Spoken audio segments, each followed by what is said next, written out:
This ad is offering sex slaves, kidnapped young women, for sale on the dark web. Anyone can buy one for $5,000. And believe it or not, the FBI is involved.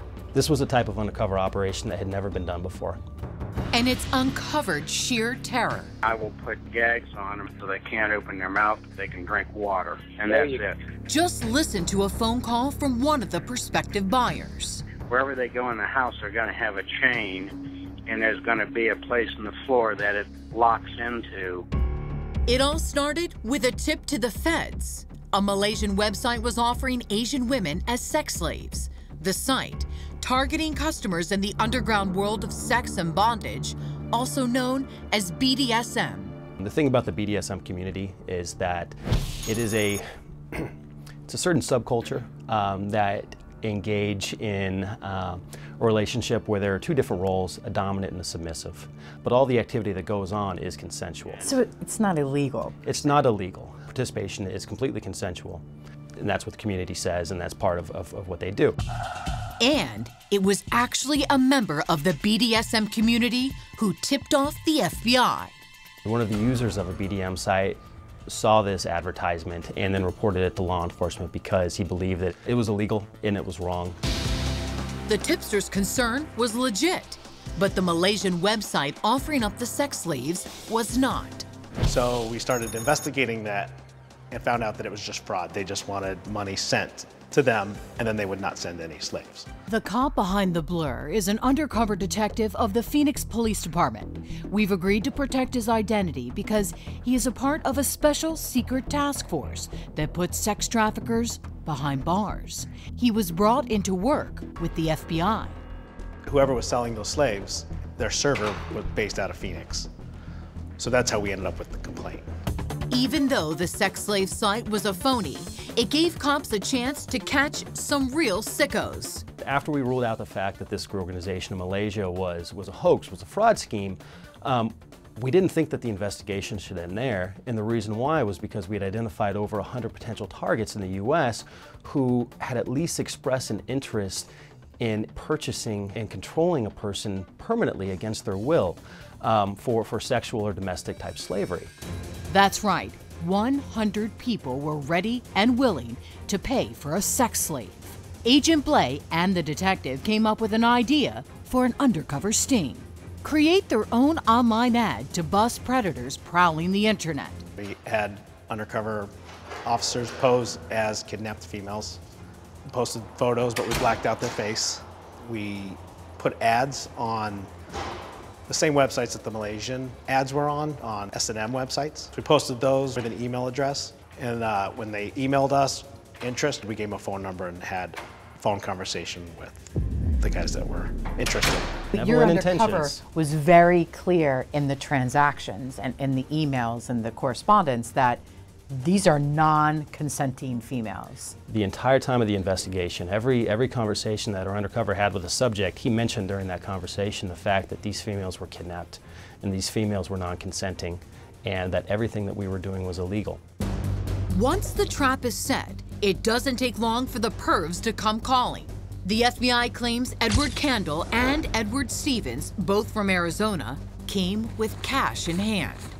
They were arrested carrying thousands of dollars, ready to buy innocent young girls like cattle.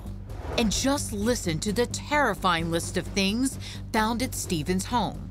Ropes, handcuffs, and even chains to stop anyone from escaping. This was their prize, and this was something that they had been aspiring to obtain for a long time and that they had dreamt of for a long time. Charles Bunnell, an ex-con from California, was also caught in the sting. He was convicted 20 years ago of assaulting and kidnapping a prostitute. What was his intention for his slave? He said that his primary use that he would use the woman for was for sex. He intended to have sex with the woman as many times as he could, every day of the week. Cops say Bunnell drove to the sting location in a stolen car, and like some perverted Boy Scout, he came prepared. He had a bag, a suitcase full of homemade shackles, leather restraints, all kinds of just crazy stuff. Basically, it looked to me like what I would call a kidnap kit. Zip ties, There were chains, there was rope, there was rubber tubing, almost everything imaginable that could be used to restrain and detain a person. He also brought a drug that has the ominous street name, Devil's Breath. The way the drug works is that you can put it in someone's drink, and once they ingest it, they don't completely black out and fall down. They're still alert, and they're still able to respond to any sort of commands that are given to them. Essentially what it does is it renders someone into a zombie-like state where they have no free will. And that's what Mr. Bundle kept saying, was that this drug robs another person of their own free will, so that they're susceptible to do whatever you tell them to do. Charles Bunnell was sentenced to 9 years in prison, but the darkest deviant snagged in the sting is Stephen Kearns from Billings, Montana. In one report, friends say Kearns changed after his wife died and he started drinking heavily. The FBI claims he had set up a full-blown sex dungeon. He actually had a basement, and in that basement he had it looked like a dungeon. He had a whole lot of BDSM type objects. You know, he had whips, he had paddles, he had chairs, straps. Prior to his arrival, he had asked our undercover to measure the wrists and ankle sizes of the females that he intended to purchase. And so the undercover purported that he had measured the wrists and the ankles of the females and sent him the measurements and asked him why. And Mr. Kearns said that he intended to fashion U-bolts to their ankles and to their wrists. And just listen to this chilling phone call between undercover agents and Kearns as he's negotiating the buy. Wherever they go in the house, they're going to have a chain, and there's going to be a place in the floor that it locks into so that they're limited on how much distance they can move. It'll fit into a piercing in their body. He intended to keep these females upstairs in a bedroom.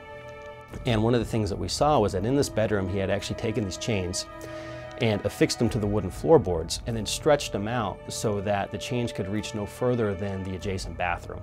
And Kearns even revealed his sick plan to keep his dark secret.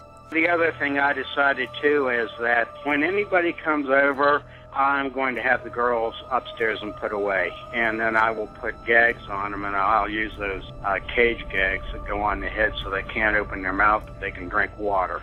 And that's it. I don't want someone getting pissed off at me and calling the cops. The sting was a success, but also serves as a terrifying reality that there are people out there who live in the shadows just waiting to pounce. We were able to intercept a number of people who were looking to harm others, and quite possibly would have done so on their own volition if we hadn't interjected. Just incredibly lucky police were able to bust these guys before they could find a real victim. What a bunch of creeps. Believe it or not, Stephen Kearns and Edward Stevens were only sentenced to 7 years in prison.